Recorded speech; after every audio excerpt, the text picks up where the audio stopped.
Esselamu aleyke ya Eba Abdillah Hüseyin cana ya yarana kurban ağa. Selamu aleyke ya ibne Resulillah. Selamu aleyke ya ibne emiril muminin ve ibne seyyidil vesiyyin. Selamu aleyke ya ibne Fatime'de Zehra seyyidetin nisa'il alemin.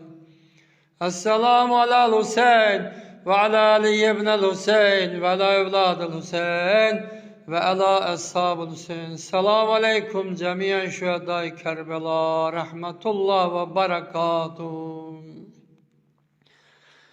Yine akşam oldu, gam kalbime doldu.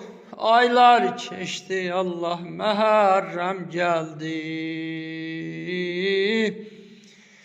Başa qara sallam, mən sinəmə vuram. Əbəl fəzlə yanam, Hüseynim eyvay.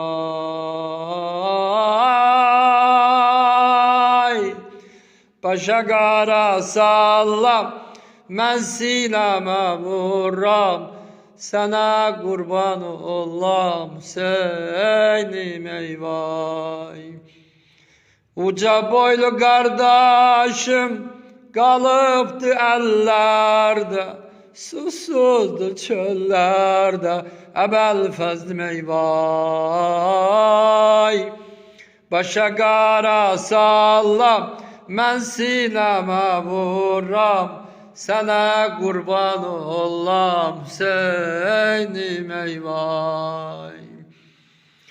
Başa qara sallam, mən sinəmə vuram, sənə qurban olam, Hüseynim eyvay.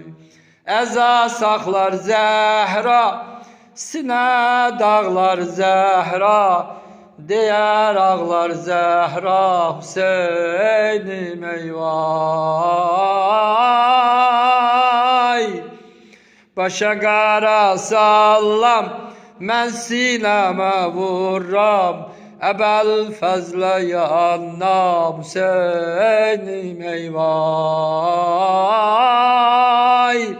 Başa qara sallam, mən sinəmə vuram, sənə qurban olam, Hüseynim eyvay. Alə lənətul alə qavməl zalimin.